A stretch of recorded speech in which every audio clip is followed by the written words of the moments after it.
C'est l'heure de vous informer, mesdames, messieurs, de partout où vous nous suivez. Nous vous disons bienvenue à votre grande édition du journal sur Nyota Télévision. Voici tout d'abord l'essentiel de l'actualité. Il s'agit de cet appel au calme lancé par l'archevêque de Lubumbashi. Dans son message, Monseigneur Fulgence Mouteba condamne en tout cas toutes les attaques et toute autre forme de messages incitant à la division.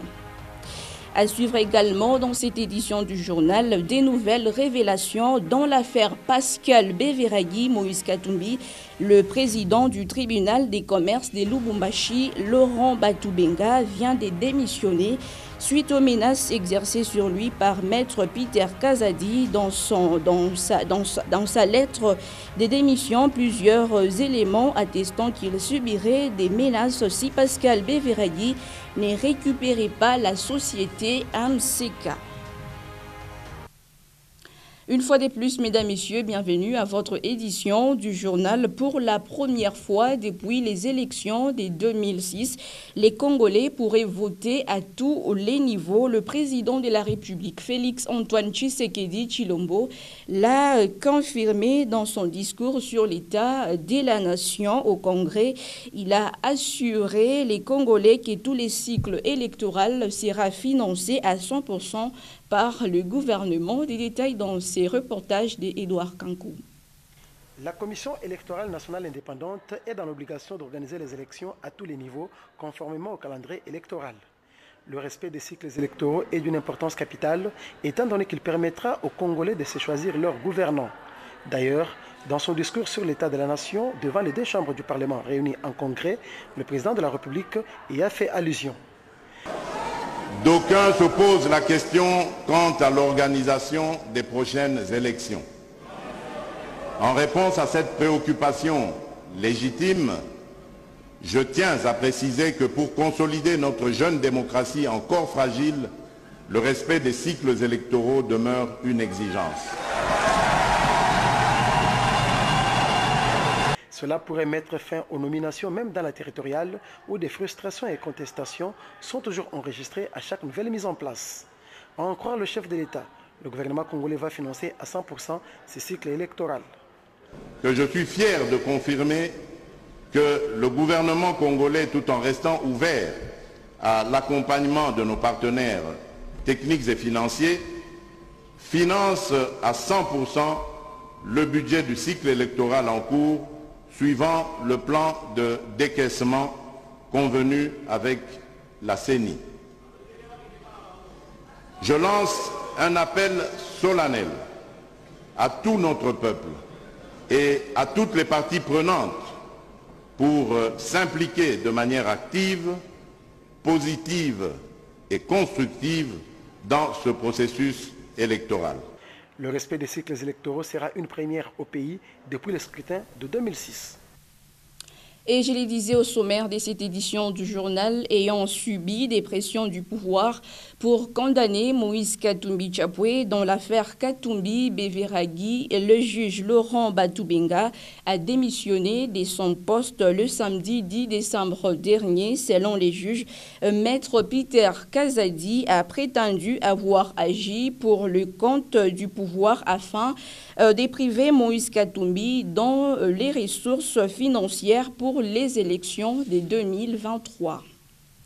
Et puis les ressources minières, à la base des conflits armés dans la partie est de la République démocratique du Congo, ancien conseiller spécial en matière de lutte contre la corruption, le professeur Luzolo Bambi qualifie cette guerre du terrorisme minier et plaide pour le recours à la justice traditionnelle pour faire face au cycle des violences et à la corruption endémique perpétrée à l'est de la République démocratique du Congo. José Kalumba nous en parle. L'Est de la République démocratique du Congo est ravagé par des conflits armés depuis plus de 3 décennies. Ces climats d'instabilité sécuritaire est marqué par des incursions armées, des tueries, des pillages, des exactions et des violences sexuelles qui ont fait à ce jour des milliers de morts. Ces affrontements entre groupes armés continuent de secouer le pays et ont forcé des millions de personnes à fuir leurs terres. Ces conflits sont qualifiés par plusieurs de terrorisme mining. Mais par rapport à ce que nous traversons actuellement à l'Est, comme étant un phénomène particulier de la corruption. Regardons le bilan macabre, catastrophique de la guerre, que la corruption par la guerre nous impose. Nous avons des millions de morts, 4, 6 millions, 10 millions. Parce que la corruption, finalement, c'est le terrorisme minier. En marge de la journée mondiale consacrée à la lutte contre la corruption, le professeur Luzo Lobambi, qui a fait le lien entre la guerre de l'Est et la corruption, plaide pour les recours à la justice transitionnelle. La justice transitionnelle qui est cette forme de justice particulière qui va apporter la réponse à toutes les tueries qui se passent à l'Est depuis longtemps, en ce compris le rapport mapping. Et cette justice transitionnelle a 4 piliers. Il faut que le peuple congolais connaisse la vérité sur ce qui s'est passé. Il faut absolument qu'il y ait des poursuites judiciaires. J'ai entendu madame la ministre d'État réclamer des poursuites judiciaires à la Cour pénale internationale comme les auteurs des crimes graves. C'est correct. Il faut absolument, en troisième lieu, qu'il y ait une réparation des victimes de ces atrocités. Enfin, il faut que l'État prenne des mesures qui nous permettent, nous Congolais, de ne plus connaître les guerres. Par ailleurs, l'ancien conseiller spécial du chef de l'État en matière de lutte contre la corruption salue la détermination des autorités congolaises pour l'élaboration de la politique de justice transitionnelle qui va sans nul doute permettre au pays de mettre fin au cycle des violences caractérisé par la corruption endémique perpétrée dans l'est du pays. À ce titre, je suis fier que le gouvernement et les Nations Unies nous aient confié la tâche de présider aux travaux du comité scientifique chargé de l'élaboration de la politique nationale de justice transitionnelle. Cette politique a été élaborée pour le compte du gouvernement, pour permettre au gouvernement de disposer d'une arme efficace. Une fois mise en œuvre, la justice transitionnelle permettra à la République démocratique du Congo de mettre fin aux conflits armés qui ont fragilisé les développements. Et puis, le Conseil de l'Union européenne a décidé le jeudi dernier d'ajouter 8 personnes dont la plupart sont accusées d'être responsables des violations des droits de l'homme ainsi que d'entretenir les conflits armés ici en République démocratique du Congo. Des détails dans ce reportage qui porte la signature de Daniel Faraille. Plusieurs cas de massacres et désolations sont déjà enregistrés dans la partie est de la RDC. Les gouvernements, les confessions religieuses et les forces vives de la RDC n'ont pas manqué de dénoncer le silence de la communauté internationale. C'est finalement le jeudi 8 décembre dernier que le Conseil de l'Union européenne a pris la décision de sanctionner les personnes impliquées dans la déstabilisation de l'Est du pays de Lumumba. Cette mesure est un signal fort en faveur de la population congolaise, selon Kaembe Ngoubo, docteur en relations internationales. Je crois que ce message-là sanctionné à Willy Ngoma, c'est quand même un signal d'alerte qu'on ne peut pas négliger. C'est un indicateur que les lignes commencent à bouger et que d'ici peu, les autres commandants, les autres hauts gradés de ces mouvements seront aussi dans les collimateurs de la communauté internationale. Ils seront aussi sanctionnés. Ça, c'est les premières étapes. Il y aura une deuxième étape et ainsi de suite. Même les Rwandais, au fur et à mesure que les jours passent, je crois que les Rwandais ne seront plus épargnés.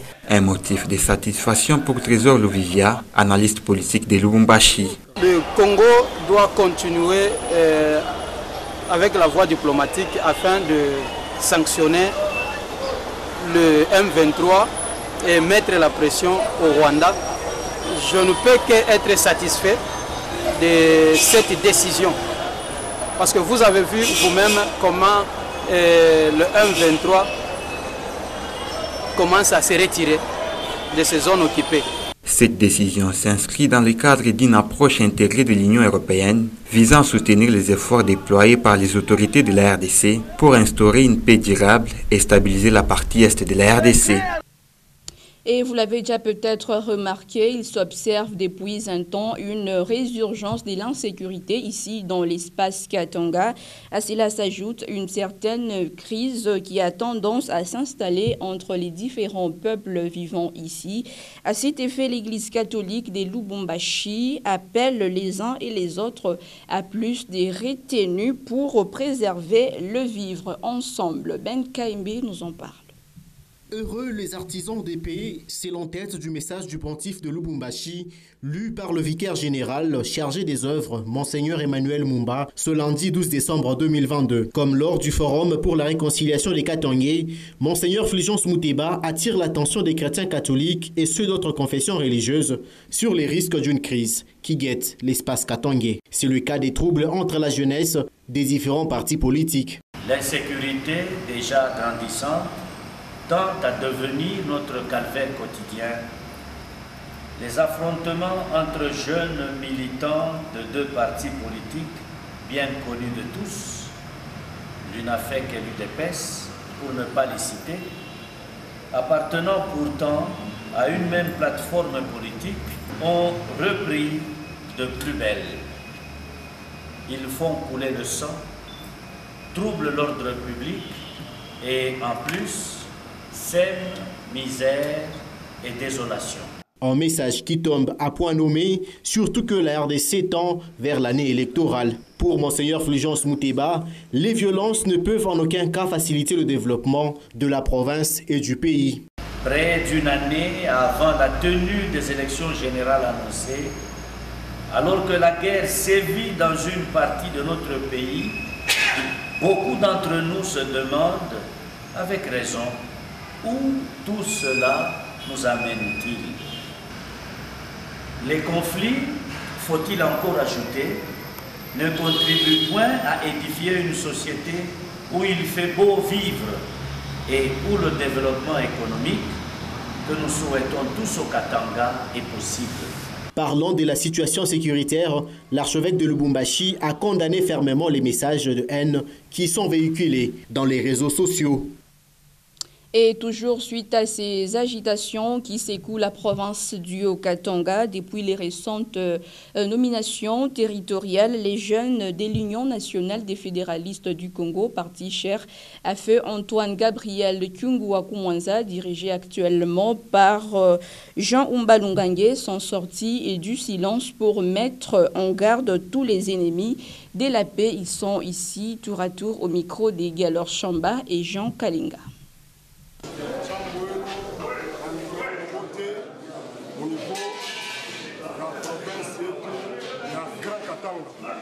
Message iloko ilipenda kusengezea juu ya makelele ile yapita kwa réseaux sociaux par-ci par-là kuchambula tusa akulombe tunasubutisha ile makelele tunashikia mtu analamuka anaanza kuatake bakubwa ya parti mtu unashota mtu sa chef yetu inspecteur national. Un simple individu appuyé une belle couleur et à partir de la mouche après les réseaux sociaux. Et on a seulement ouais sans sou, ouais rythme. Je vois tout Katanga désolé pour saboter l'autorité. Si aïe vituko na itu na sema leo ndio ya kwanza na ya mwisho mtone chez les réseaux sociaux. Si akuna ba combattant dans les réseaux sociaux, tout ba combattant ba ko appliquer na ba actionnaire. Tunamishikia sana Dani Banza ni chef de l'État. Jwali tuachiaka ishi anasema mukopere na Dani Banza mambo yenu yote kufikishe kwa ambassadeur Dani Banza ni chef de l'État tuambia leo kwa tunakuwa na ambassadeur inakuwa ni matushi iku kunasema tutaleta mode d'ordre kubakombata inafete yote amutu onakata kombata mwa inafete mu réseaux sociaux et on a djibouté na mungu ile tunalomba heshimieko bakubwa yetu ya province gouverneur wetu yuko hapa il faut mu respecter ni chef excellence Eric Muta mu respecter ambassadeur Dani Banza mheshimiye ni chef yetu réseaux sociaux ni chef hapa tunaleta mode d'ordre kubakombata yote inafanya mtu ashikata mwa jibu mu réseaux sociaux mais wewe uchambula ataki moya mu réseaux sociaux ndio inafanya kutetona sasa shia vitu kwa hapa au tunataka tukatache ba autorité wa parti nyingine mais hii tunaanza kuona kwa ile kuatakia wa chef yetu atutakuwa na pardon merci vraiment.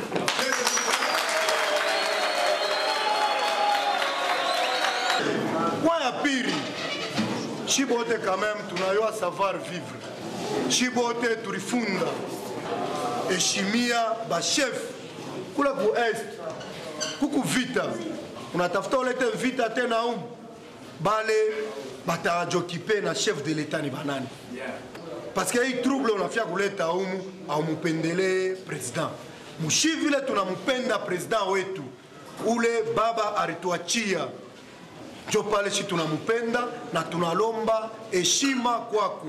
Ma association socio-culturelle yote mubakie calme par rapport à une provocation pour les réseaux sociaux.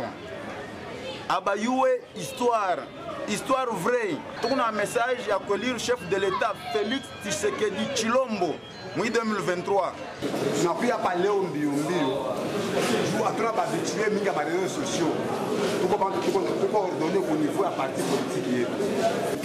Pourquoi tu peux une affect à toi que tu n'importe qui pense et surtout à chef de une affect. Notamment président national, président Longangé. Il va devoir sacrer pour toucher. Tout à fait. Autre chose à présent, depuis 2017, le 12 décembre a été déclaré Journée mondiale de la couverture sanitaire. Le but de cette célébration est d'assurer à chacun et à chacune l'accès à des soins de qualité à un coût abordable. Ben Kaimbi nous en parle. C'est avec l'avènement de la Covid-19 que le besoin de la couverture sanitaire s'est fait plus sentir. La pandémie aura mis à découvert les inégalités en matière d'accès aux soins de qualité au niveau mondial. C'est ainsi que la communauté internationale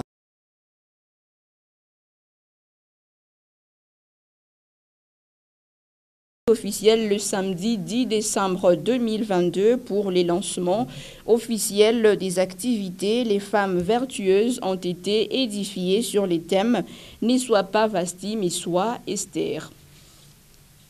Et au quartier Bel Air, la commune Kampemba, sur plusieurs avenues sont transformées en séjour en dépotoir public. Lumière Moussaou, Michel Olela sont passés par là et vous proposent ce reportage. La gestion des immondices sur la ville demeure, jusqu'à preuve du contraire, un casse-tête dans les chefs des services habilités. Chaque entité fait face à ce problème. Curieusement, aucune initiative ne tient pour éradiquer ce phénomène. À la commune Kampemba, par exemple, les avenues des plaines, des cimetières et tant d'autres sont envahies par des ordures ménagères. À en croire les propos des habitants de ce coin, la commune aurait autorisé la présence de tous ces déchets le long des avenues pour évacuation. Fort malheureusement, aucun service n'est passé par là. Ainsi, la population craint pour sa santé. Ville Kampemba autorisé buchafu kwanza kuikapa. Bakuyeko batoshi buchafu nakawa sana. Ana mala kwanza. C'est troisième fois batoto bekwa pa. Mamalari bena leteni batoto bien. Bekona teke ni che mukini. Iko ya propre Lubumbashi en tant que deuxième ville au Congo. Lubumbashi en tant que deuxième ville au Congo. Ima buchafu tutechika bien tutakatana. Tutechika. Buchafu tunachoka babangu tunachoka tunasema tunabamuka chibanza kupata paka benye ba Kampemba wale. Bena wana mafresa nabo banaje nabo kache nabo banapakira nabo bena kama buchafu. Tunachoka nabo choka ima malari ni ngana tuipashi mamango hii. Nana tangazo tega na bali bomu kaka babuka ngana lupu hii malari ngine. Pour l'heure, l'opération Jeudi Salongo reste lettre morte selon toujours ses habitants. Contacté à ce sujet, le chef de service de l'environnement Kampemba a évoqué le manque de finances depuis la récente nomination dans les entités, d'où tous les engins seraient en panne, a-t-on appris. Et dans l'actualité sportive, qualifiée pour la toute première fois à la Coupe du monde des baskets à 3 qui aura lieu au Kazakhstan en Asie après avoir fini deuxième lors de la Coupe d'Afrique des Nations FIBA double version. Les léopards de moins de 17 ans ont été reçus par le ministre des Sports et Loisirs, Serge Condé, et lui ont présenté leur médaille. Olga Massangou, Olivier Mbié pour le détail. De retour au pays après avoir terminé sur le podium de la Coupe d'Afrique des Nations FIBA 3 contre 3 dans les deux versions, les léopards U17 de la RDC, accompagnés du président ad intérim de la Fédération congolaise de basketball, Paulin Kabongo, sont venus présenter leur médaille au ministre des Sports et Loisirs, Serge Condé. Un immense plaisir et une satisfaction profonde parce que les athlètes que nous avons emmenés auprès du ministre sont des athlètes qui ont compéti et qui ont fini d'abord vice-champion d'Afrique d'une compétition FIBA. Des prouesses qui leur a permis de valider pour la toute première fois de l'histoire du basketball 3 contre 3 de la RDC le ticket pour la prochaine Coupe du Monde. Ils se sont qualifiés pour la prochaine Coupe du Monde de basketball 3x3. Je pense que sous le règne du ministre Serge, nous sommes la première fédération qui amène une qualification à une Coupe du Monde. Remporter plus de médailles lors des compétitions à venir, tel est le souhait de l'athlète Djedje Moutala. Je dis qu'on est capable de mieux faire parce que c'est pratiquement la première fois qu'on joue une compétition pareille et tout, mais on est déjà arrivé en finale. Je crois bien, si on ose encore notre manière de travailler, on ira et sûrement, je crois bien, on va remporter des coupes et apporter des médailles ici à Kinshasa. Notons que les Léopards s'étaient inclinés en finale contre l'Égypte sur le score de 20-17 chez les messieurs. Et dans le tableau féminin, à leur tour, les filles de la RDC sont tombées sur la lourde marque de 21-3 devant celle de l'Égypte. Malgré ces défaites, la RDC, deuxième, accompagnera l'Égypte, vainqueur à la Coupe du Monde. Toujours en sport, vous le savez peut-être, les TP Mazembe a affronté l'AS Vita Club le dimanche dernier en Ligue nationale de football. Le Corbeau se sont inclinés 1-2 au stade des Martyrs. Gentis Mutombo, Meshak Kaimbe. Ce chapitre du Classico a laissé énormément de regrets dans les camps des Corbeaux. Mais tout n'a pas été douloureux pour les hommes de Moïse Katumbi, qui ont su soulever la foule.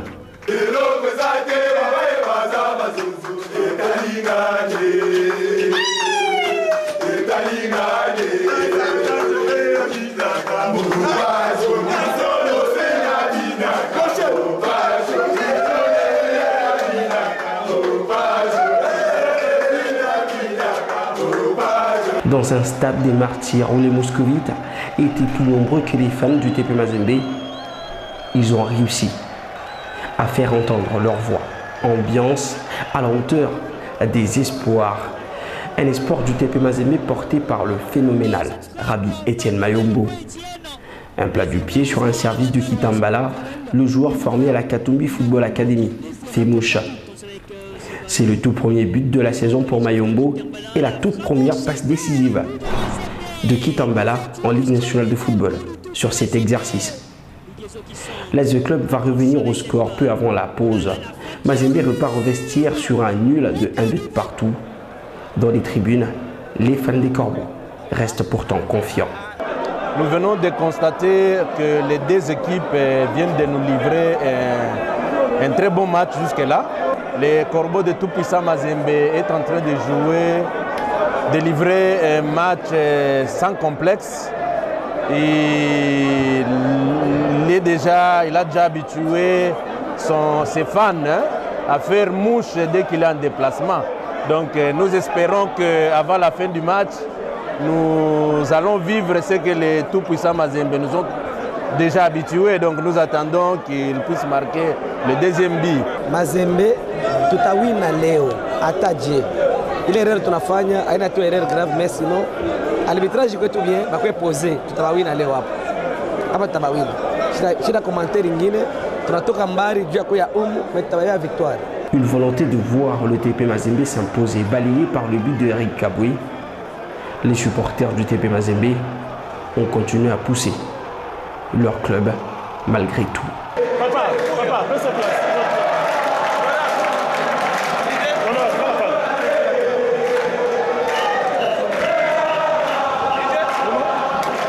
L'arbitre a sifflé la fin du match et le club s'impose 2-1 à la grande déception de tous les Corbeaux. Revenons à présent sur ces dossiers ayant subi des pressions du pouvoir pour condamner Moïse Katumbi dans l'affaire Katumbi-Beveragi. Les juges Batoubenga a démissionné de son poste depuis le samedi dernier. Diane Kassongo nous en parle. C'est une lettre qui vient enfin de mettre à nu Cet acharnement dont est victime Moïse Katumbi dans l'affaire qui l'oppose à Pascal Beveragui. Dans cette lettre de démission datée du 9 décembre 2022 et adressée au président de la République, le juge du tribunal de commerce de Lubumbashi dénonce des pressions du pouvoir pour faire condamner l'ancien gouverneur du Katanga. Des révélations qui terrifient. En effet, le juge Laurent Batubenga Ilunga a décidé de démissionner suite aux menaces de tout genre exercées sur lui depuis fin juillet 2022 de la part de maître Peter Kazadi. Il s'agit, selon les juges Batubenga, des fortes pressions de ce cadre de l'UDPS voulant instrumentaliser la justice sur le cours de l'affaire Moïse Katumbi Pascal Beveragui. Selon la lettre, Peter Kazadi demande au président du tribunal de commerce de Lubumbashi de valider les saisines d'attribution pratiquées sans titre exécutoire par les sociétés Octavia Limited et NB Mining SA qui appartiendraient à Pascal Beveragui, dirigées soit contre la société Australia Investment appartenant à Moïse Katumbi, soit contre les tiers qui auraient payé à cette dernière des sommes qu'il détenait pour le compte des deux sociétés. Une instrumentalisation pour des fins politiques, car maître Peter Kazadi, proche du chef de l'État, prétend agir dans l'intérêt du pouvoir et vers le juge. Il ajoute également qu'en tant que chef du tribunal de commerce, il doit les aider, selon les termes de Peter Kazadi, à priver Moïse Katumbi, un adversaire politique, des ressources financières qui lui donneraient des moyens de combattre le régime lors des prochaines élections. L'avocat va encore plus loin. Il affirme que le président du tribunal de commerce de Lubumbashi risque de perdre son poste à la prochaine mise en place, car lui a reçu la mission de piloter cette opération. Le juge Batubenga Laurent se dit également avoir reçu des messages téléphoniques le 2 décembre dernier. Il en dispose des preuves contenant des menaces s'il continue à s'ériger en obstacle dans la récupération par Pascal Beveragui de la société MCK et de son agent auprès des tiers. Aussi, selon ces personnes qui le menacent, s'il continue à afficher cette volonté de protéger Katumbi, on va le faire taire. Il ne devait pas laisser l'occasion à Katumbi Tchapwe de gagner l'argent pour faire concurrence aux prochaines échéances électorales et que Beveragui devait absolument reprendre la dite société. Ces mêmes menaces ont également été relayées par des appels téléphoniques, des appels invitant le juge du tribunal de commerce de Lubumbashi de rejeter les contestations dans l'affaire qui sera appelée le 23 décembre 2022. Les saisies attributions pratiquées par les sociétés Octavia Limited et NB Mining Africa ne pouvant pas prospérer faute des titres exécutoires, le juge Laurent Batubenga ne pouvait pas accéder aux sollicitations de maître Peter Kazadi. Il a préféré respecter les termes de son serment et face à ces menaces, il a décidé de démissionner, craignant pour sa sécurité et celle de sa famille. Rappelons qu'il y a peu, la femme du huissier Zebalenga du tribunal de commerce de Lubumbashi serait décédée à la suite de l'arrestation de son mari. Ce dernier était également séquestré suite au trafic d'influence de certaines personnalités, toujours dans l'affaire opposant Moïse Katumbi Tchapwe à Pascal Beveragui. Place à présent au condensé du journal La République paru à Kinshasa ce lundi. La lecture porte la signature de Pascal Mangala Marmotte.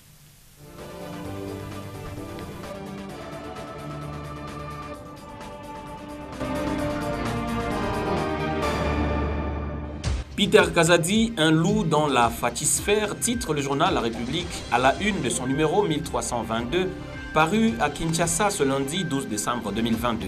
Bienvenue, mesdames et messieurs, à votre lu pour vous, sur votre chaîne. Une maxime en appelle une autre. Dis-moi qui tu hantes, je te dirai qui tu es. Maître Peter Kazadi, du fait de sa proximité avec le chef de l'État, a débarqué comme un cheveu dans une soupe judiciaire dont il ne connaissait ni les tenants ni les aboutissants. C'est l'affaire pendante au tribunal qui oppose Octavia, entreprise appartenant à un nouvel ami, le français Pascal Beveragui, à Australia, société de la famille Katumbi, qu'il considère comme son ennemi pour des raisons inavouées. L'implication improvisée et motivée dans cette affaire, déjà bouclée par des décisions de justice en France et en RDC, a causé mort d'homme.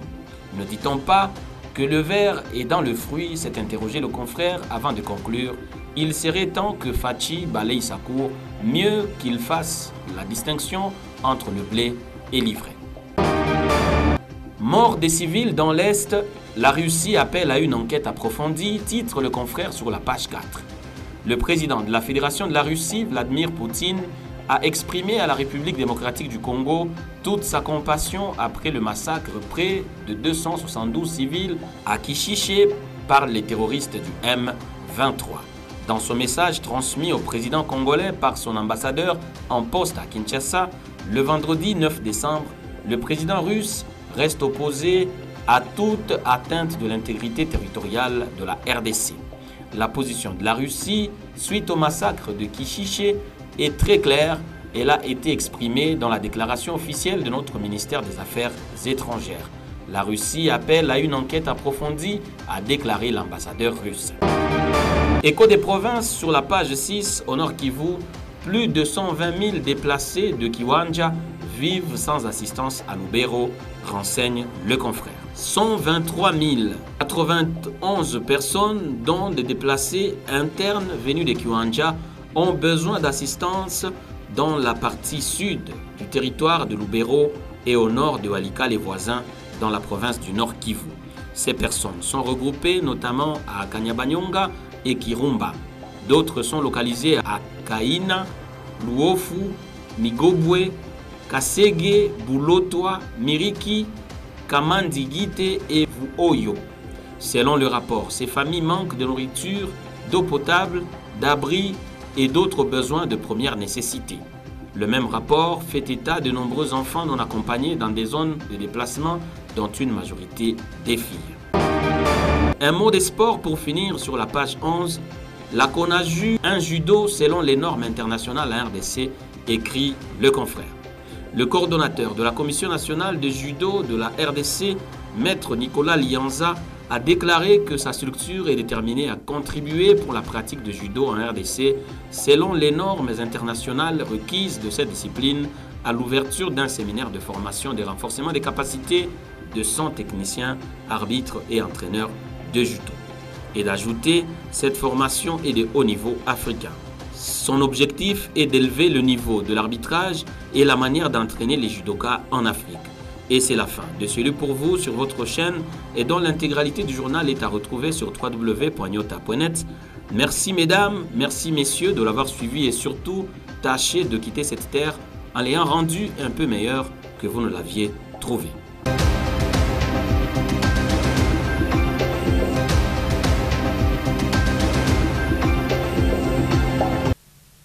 Par ici s'achève complètement cette édition du journal. Mesdames, Messieurs, nous vous disons merci, grand merci de l'attention lui accordée.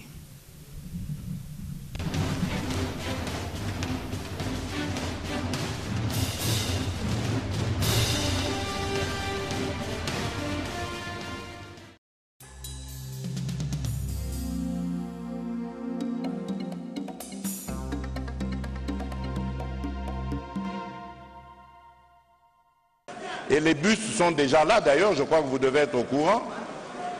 Je pense qu'ils doivent être encore au niveau de la douane angolaise ou la douane congolaise de Lufu, en attendant de descendre sur Kinshasa.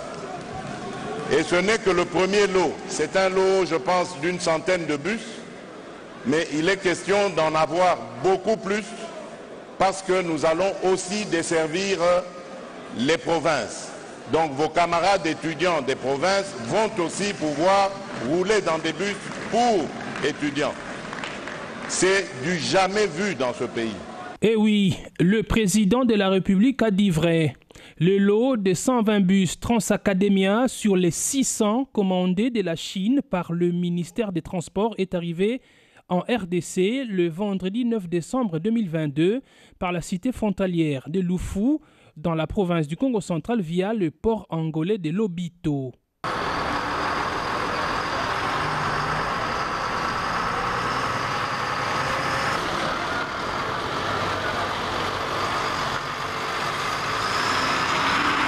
À l'entrée des bus en RDC, les Congolais présents sur place ont scandé des chants à l'honneur du président de la République Félix Tshisekedi, initiateur de ce projet en faveur des étudiants et que son ministre des Transports, Chérubin Okende, matérialise. Ces bus de marque Ankai qui viennent résoudre les problèmes de mobilité des étudiants, comme l'avait promis le président de la République lors de sa visite à l'Université pédagogique nationale UPN le 5 mai 2021, sont venus avec des pièces de rechange toutes neuves. C'est la délégation du cabinet du ministre des Transports, autorité contractante, accompagnée de la cellule des passations des marchés publics et des partenaires chinois fournisseurs des bus qui ont procédé au dédouanement de ces engins pimpants neufs, tous climatisés, pour le grand bonheur des étudiants congolais. Dans le cadre du service après-vente, les 9 bus tombés en panne du fait de la mauvaise conduite ont été pris en charge par les Chinois qui sont venus avec les ingénieurs qui ont participé à la fabrication des bus pour assurer le suivi des Lufu à Kinshasa. Après check-in et ravitaillement en carburant, les bus ont pris la route pour la capitale.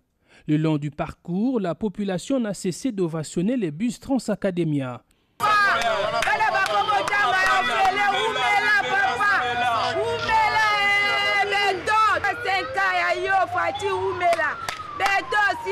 Arrivés à Kinshasa le dimanche 11 décembre 2022, les bus ont été réceptionnés par le ministre des Transports, Voies de Communication et des Désenclavements, à qui Félix Tshisekedi avait confié la lourde responsabilité de mettre en œuvre ce projet. Tel un général qui passe les troupes en revue, Chérubin Okende a marché plusieurs centaines de mètres sur le boulevard du 30 juin, envahi par les bus aux couleurs des Transacademia. Parmi ceux qui ont conduit ces bus des Lufu à Kinshasa figure une femme que le ministre a encouragée. Du boulevard du 30 juin, le ministre a embarqué à bord d'un de ces bus étudiants pour les lieux de l'entreposage momentané. En croire Chérubin Okende, ces engins roulants sont une véritable preuve de la réalisation des promesses du chef de l'État. Nous avons été optimistes dès le départ, lorsque le chef de l'État nous a donné des orientations et instructions précises pour que nous rendions ce rêve réalité. Nous avons tout mis en œuvre, nonobstant certaines difficultés de parcours, mais aujourd'hui, je dois dire Dieu merci, nous sommes dans la concrétude de ce projet du chef de l'État. Donc j'apaise la communauté estudiantine qu'avec Félix Antoine Tshisekedi Tshilombo, ce ne sont pas des promesses non tenues. Aujourd'hui, la preuve est là. Donc il y a lieu que nous puissions positiver cette première expérience, que nous accompagnions Transacademia jusqu'à sa maturation, son opérationnalisation concrète, et cela sera dans l'intérêt supérieur des étudiants. Ne pas oublier que pour Félix Antoine Tshisekedi Tshilombo, les étudiants sont les responsables du pays de demain. C'est au Palais du Peuple, ces lieux où Félix Tshisekedi avait lancé Transacademia, que les bus ont été conduits pour y être stockés avant de rejoindre le dépôt définitif. Le ministre des Transports s'est entretenu avec les conducteurs venus des Transco pour cette mission, avec les techniciens de ce même établissement qui accompagnent la naissance de la société sœur Transacademia. Eux qui ont fait preuve de patriotisme et d'abnégation malgré les appels au sabotage des bus leur lancés depuis Kinshasa par ceux qui combattent les actions du chef de l'État. Bino Bondimaki, sacrifice. Sacrifice ya koloba que bokei kozwa ba bus ekoma na ba condition ya bien. Ga nazali membre ya gouvernement. Je vous rassure que mbongo ya gouvernement ebimina nouté. C'est pour cela que je suis en train de vous dire merci na esprit ya sacrifice au bondimi. Ko kanisa ke baroki ko faire échec na initiative na projet ya chef de l'État. Lelo na courage na bino na kanisa esika bazali. Bazali Koyoka Soni. Bozala vraiment remercier. Ayant compris qu'aucun intérêt personnel ne peut être placé au-dessus de l'intérêt national, les conducteurs ont fait amende honorable. Tokosenga d'abord bolimbisi na Kirkap parce que tozaki na yenazam. Nous l'avons beaucoup taquiné pour na oyo etali du foot na biso. Or muto abatoza na yena problème te. Il a fait quand même ce rapport na chef qui ministre. Dans les prochains jours, les bus vont être remis officiellement au comité de gestion des Transacademia par le ministre des Transports, ministre des Tutelles ou par le Premier ministre, autorité approbatrice. La firme chinoise Ankai va construire les hangars d'entretien pour ces bus urbains. En outre, comme le prévoit le contrat avec le ministère des Transports, Ankai va installer une unité de production des bus Made in RDC à la zone économique spéciale des Maluku. Les matériels pour ce faire sont déjà rassemblés dans les conteneurs se trouvant actuellement au port de Matadi.